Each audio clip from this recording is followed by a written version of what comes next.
Hello friends, ഇന്ന് നമുക്ക് സിമ്പിളായിട്ടുള്ളൊരു ചിക്കൻ കറി തയ്യാറാക്കാം കേട്ടോ. അതിനായി കുറച്ച് വലിയുള്ളി, തക്കാളി, ഇഞ്ചി, വെളുത്തുള്ളി ഒക്കെ അരിഞ്ഞ് വെച്ചിട്ടുണ്ട് കേട്ടോ. അതിനുശേഷം നമുക്ക് കുറച്ച് ഇഞ്ചി വെളുത്തുള്ളി മിക്സിയിൽ ചതച്ചെടുക്കാം. അതിൻ്റെ കൂടെ കുറച്ച് പച്ചമുളക് കൂടി ചതച്ചെടുക്കണം കേട്ടോ.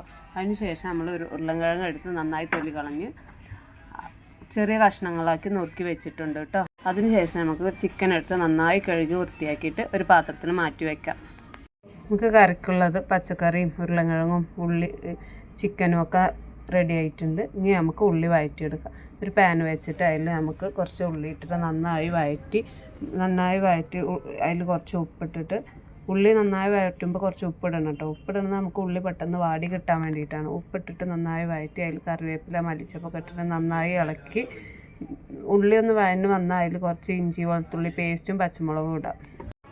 പച്ചമുളക് ഇട്ട് നന്നായി വഴറ്റിയെടുക്കാം കേട്ടോ.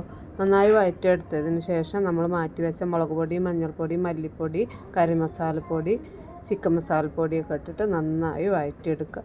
മസാല ഒന്ന് കുത്തു പോയാൽ നമുക്ക് തക്കാളി ഇട്ട് കുറച്ച് മല്ലിച്ചപ്പ് ഇട്ടിട്ട് നന്നായി വഴറ്റിയെടുക്കുക. തക്കാളി നല്ലോണം ഒന്ന് ഉടഞ്ഞ് കിട്ടണം കേട്ടോ.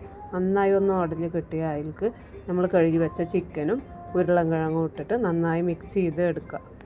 ചിക്കനും ഉരുളൻകിഴങ്ങും ഇട്ടിട്ട് നന്നായി മിക്സ് ചെയ്തതിന് ശേഷം കുറച്ച് വെള്ളം ഒഴിച്ചിട്ട് നമുക്ക് ചിക്കൻ വേവാൻ വെക്കാം കേട്ടോ. ചിക്കൻ വെന്ത് വരുമ്പോഴത്തേനും നമുക്ക് തേങ്ങ അരച്ചെടുക്കാം. അതിനായി ഒരു ചട്ടി വെച്ചിട്ട് അതിൽ കുറച്ച് എണ്ണ ഒഴിച്ച് കുറച്ച് പെരിഞ്ചീരകം, കുറച്ച് വലിയുള്ളി, കറിവേപ്പില ഇട്ടിട്ട് നന്നായി വറുത്തെടുക്കാം. നമ്മൾ വലിയുള്ളിക്ക് പകരം ചെറിയ ഉള്ളി കേട്ടോ ഇടേണ്ടത്. നമ്മളിപ്പോൾ നമ്മളെ കയ്യിൽ വലിയ ഉള്ളി ഉള്ളൂ, അതിട്ടിട്ട് നന്നായി വറുത്തെടുത്ത് തേങ്ങ നന്നായി വറുത്തെടുത്ത് ചൂടാറിയതിന് ശേഷം മാത്രം അരച്ചിട്ട് എടുക്കുക. ചൂടാറാതെ അരച്ച് കഴിഞ്ഞാൽ അതിന് തെറിക്കും, മിക്സിയിൽ അരക്കുമ്പോൾ തെറിക്കും കേട്ടോ.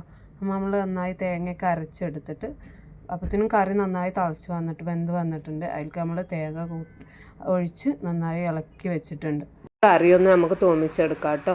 അതിന് വേണ്ടിയിട്ട് കുറച്ച് വലിയുള്ളിയും കറിവേപ്പിലയും ഇട്ട് നന്നായി മൂപ്പിച്ച് അതിൽ മൂത്ത് വരുമ്പോൾ കുറച്ച് മുളക് പൊടി ഇട്ടിട്ട് നമ്മൾ കറിയിൽ ഒഴിച്ച് കറി സെറ്റായിട്ടുണ്ട്. ഇപ്പം നമ്മളെ കറി ഇവിടെ റെഡി ആയിരിക്കുന്നു.